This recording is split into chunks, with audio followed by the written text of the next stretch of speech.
And in today's Spotlight, we're looking at the Trinidad and Tobago Revenue Authority. Good morning to all of you. Welcome to the No Morning Show here on a TTT. Just about 18 minutes after the hour of 6 o'clock. I am Natalee Legore, and joining me is Minister of Public Administration, Allyson West, to talk to us about the Trinidad and Tobago Revenue Authority that was passed in the upper house in the Senate, and it is supposed to be headed to the lower house. But just what will we gain from replacing the BIR and Excise and Customs with the TTRA? Good morning to you, Ms. West. Good morning, Natalie, and how are you today?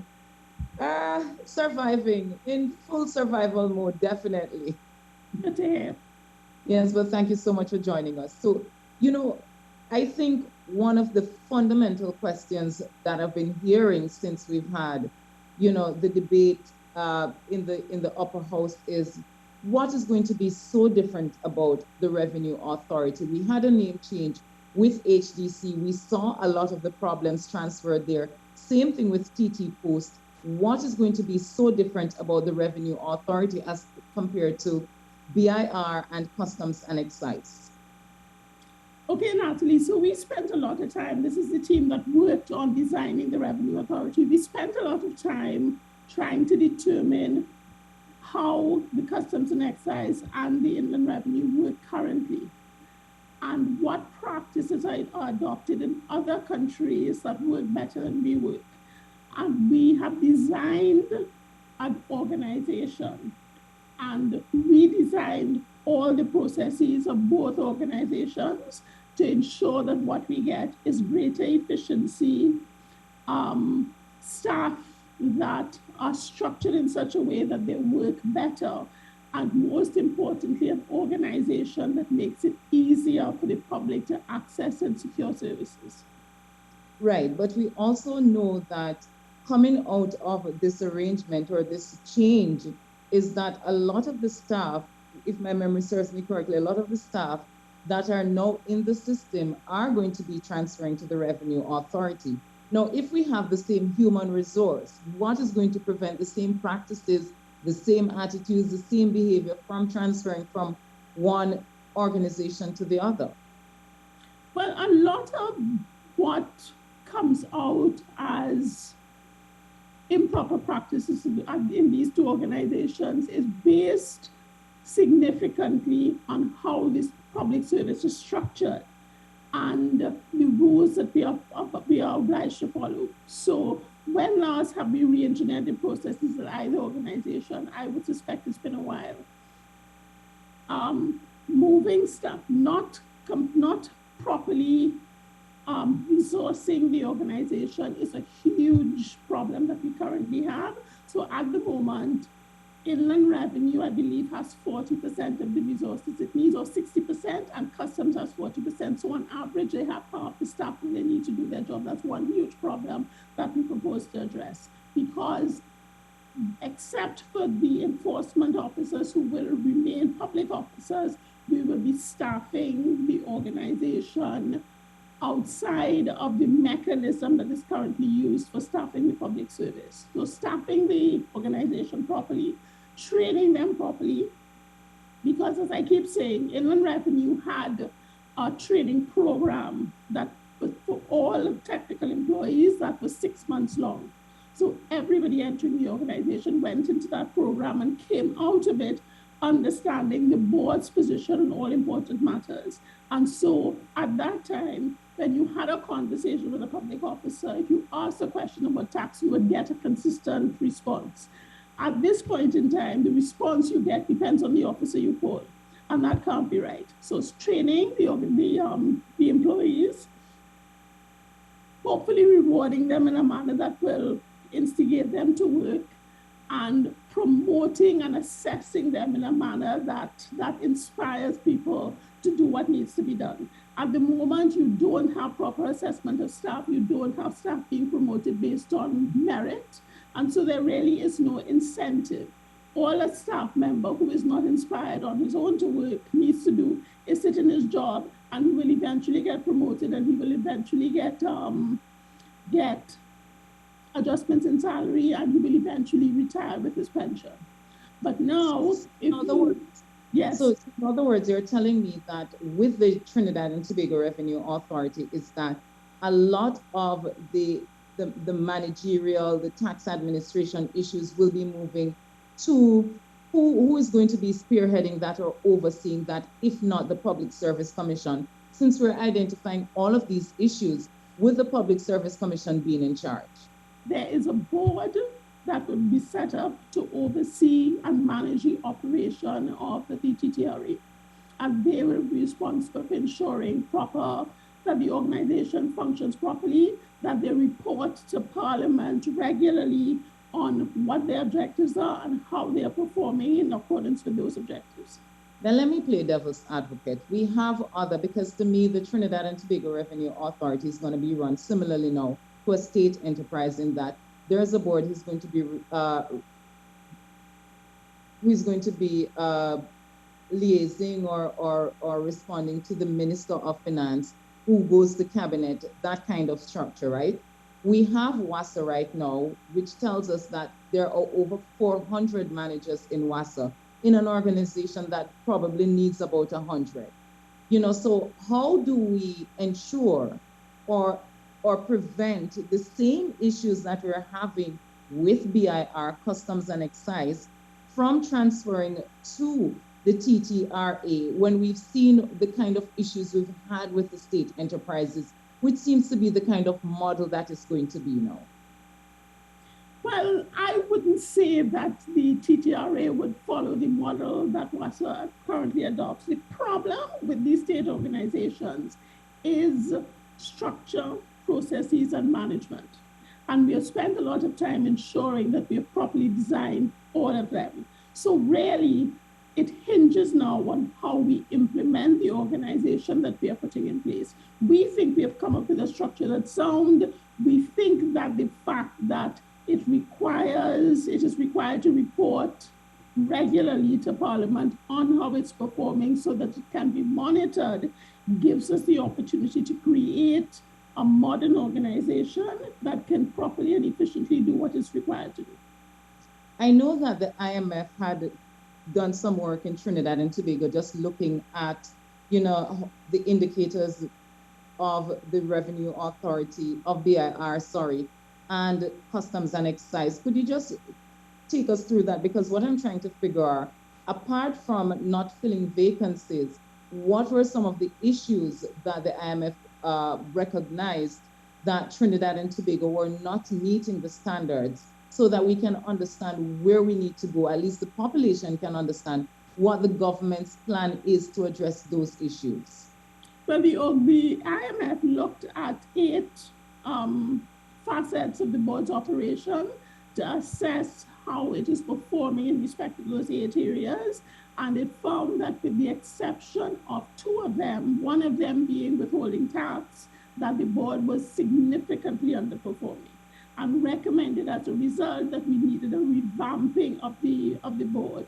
And the IMF actually, although it put forward 4 suggestions for improving the operations of the board, recommended out of those 4 that the Revenue Authority was the way to go. We have seen other countries within the Caribbean introduce revenue authorities, and the performance of each of them is better than the performance of Trinidad and Tobago at this point in time. Guyana, for example, over the last 4 years, has increased their tax collections by at least 10% a year, using the Revenue Authority model, which allows you to integrate the information that you get from Customs and Excise and from the Board of Inland Revenue, what they call a 360 approach, to determine that you are collecting all the taxes you need to collect from each of your taxpayers, because you have a broader overall view of that entity or that person's activity. Well, so we have the basis there for doing things right. The only thing that is left is for us to do it right. And, that's interesting, because I know that from the debate that the Director of Enforcement and the Deputy Director of Enforcement, at least the Deputy, will still be appointed by the Public Service Commission. Correct. And my issue is, we always had a problem with collection of taxes, even the enforcement of the laws for the collection of taxes. So if that still stays with the Public Service Commission, aren't we still going to be having those particular issues? Well, Natalie, you would understand that we had to go that way to allow us to get the bill through with a simple majority. But we think, notwithstanding the fact that we have a kind of blended organization going forward, that with proper management, with proper direction, with proper processes, we can have a significantly improved service. Well, I hope so. I really do hope so too, We because all as do, Natalie. of Finance has indicated over the years that, you know, the government loses about $5 billion per year in just, you know, the collection of the taxes. At least. But are we getting what the country really needs, or is the government just trying to, you know, do what it must or what it can to pass the legislation because it won't get the support of the opposition if it needs at that special majority, that 3/5 majority? So how do we ensure that in trying to get the bill passed and getting it down to a simple majority, that we're doing the right thing in terms of the processes that we have in place? Well, the processes have already been drafted. The only issue is, how will the organization be impacted by the fact that a percentage of the organization remains of the public service mechanism? And are we doing the right thing? It is not a choice we would have made if we didn't have to. So that the preference would have been a fully semi-autonomous body housed by people who are answerable to the board, rather than to have some to the board, some to the public service. But we have been obliged to take this approach if we are to make any improvement at all at the Board of Inland Revenue. And we think that we have a structure that is sufficiently different to allow us to make some kind of headway into creating an efficient tax collection body. And what of those who say, you know, there will be political interference because there has to be oversight by the Minister of Finance? And I'm not just talking about this minister, but because the legislation is drafted as such now, that down the road, we won't have that political interference. What do we have to safeguard against that? We think we have put several provisions in the legislation to create that distance between the minister and the organization. The people who claim there can be victimization and influence now, I mean, under the TTRA, need to look at the current system and recognize that if the Minister of Finance wants to interfere, he can do that now. We have legally protected the individuals from the interference of the Minister of Finance by limiting strictly the powers that he has under this legislation, and by giving Parliament an oversight over what happens at the Revenue Authority. All right, and in terms of the cost, I don't think I heard in the debate how much it would cost the people of Trinidad and Tobago to make the shift from Customs and Excise and BIR to a revenue authority that's up and operational. Well, we have two elements of the cost. We have the cost of implementing the Revenue Authority and then the cost of running the Revenue Authority. Our research from similar organizations around the world indicate that it should not cost more than 3% of the overall revenue that is expected to be collected. So when we were introducing VAT, we were told because VAT is an efficient tax model, that VAT should not cost us more than 1% of the taxes that are due. And so the revenue authorities are more expensive because it will be collecting taxes that are not as efficient as the VAT system is supposed to be. But we think, given the money that is left out there at the moment and what it can do for the country, that this cost what do you think in circumstances. Sorry? How much do you think that 3% will work out to? I think we have about a minute and a half left, and I have about 3 questions left. That 3% will work out to somewhere in the region. And this is, I don't have the ongoing figures. It will work out to something like $200,000 for more than they currently spend on those two organizations to allow for proper implementation, because there's a lot to be done in terms of communication, in terms of recruiting people, resetting up how the board is supposed to be, engaging a proper director general and so on. So in the year of implementation, it will be that expensive. Sorry? What's the figure that it's costing now? Because it's costing now about $500 million. $500 million, 500 million. Correct. And even with COVID, you don't think those prices would shift significantly? Shift in what way, up or down? Up. No, in terms of setting up or in terms of operation going forward? Setting up. I don't think it should, because what we have to do does not increase that significantly.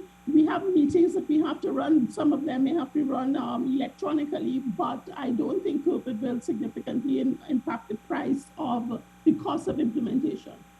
So you're saying the overall cost, $500,000 to run the BIR Customs and Excise, so you're anticipating 700 million to implement the TTRE. In total. So the 500 plus an additional 2 should be the maximum that is spent in terms of implementing, putting the structure in place. And in terms, I know that the government had an opportunity in over the last year and a half to get an idea of all the people who are out there through the grants. Has this data been collected to try to help to see if it could widen the catchment area of the people who are self-employed, people who are not paying taxes? Has that data been collated and put aside to help, to see who is supposed to be in the Revenue Authority? Well, the data exists in the organizations that have been giving out the grants, so it's available. One of the problems is that Water Inland Revenue at the moment has wide powers to seek information from whichever entity or source it requires. With very limited exceptions, it does not currently do so. So the issue is the board waking up and going to the individuals and say, can you send me this information? And then taking that information and properly applying it to assess people. So all of these things we have put in place in re-engineering the processes of the Board of Inland Revenue, how information is to be sourced and how it is to be used to ensure efficient tax collection. And how long do you think, I think this should be my final question, how long do you think it's going to take the government to get the Trinidad and Tobago Revenue Authority up and running? Well, it's difficult for me to say that since I'm no longer in the Ministry of Finance, but having regard to the fact that we need to give people, this current staff, 3 months to make a decision as to whether they stay in the Revenue Authority or whether they remain in the public service. So that's 3 months. That is kind of, let's call that lost 3 months. So we have to give them that time while we communicate with them what is happening. I think it should take no more than a year for us to put in place the kind of organization that we envision. Okay, all right, Ms. West, thank you so much for sharing with us this morning. I hope that, we're able to get to that part where we can collect taxes so that the burden don't fall on the middle class who, because we work and the money comes straight over our salary, we don't have a choice. People. Yes, so indeed. Under the radar, Yeah. I agree with you. Thank you very much. I am trusting that the government, once the legislation gets it passed, goes about efficiently implementing what we have designed. All right. Thank you so much. Allyson West, Minister of Administration, talking to us about the Trinidad and Tobago Revenue Authority and just how it's going to be able to be more efficient in collecting taxes.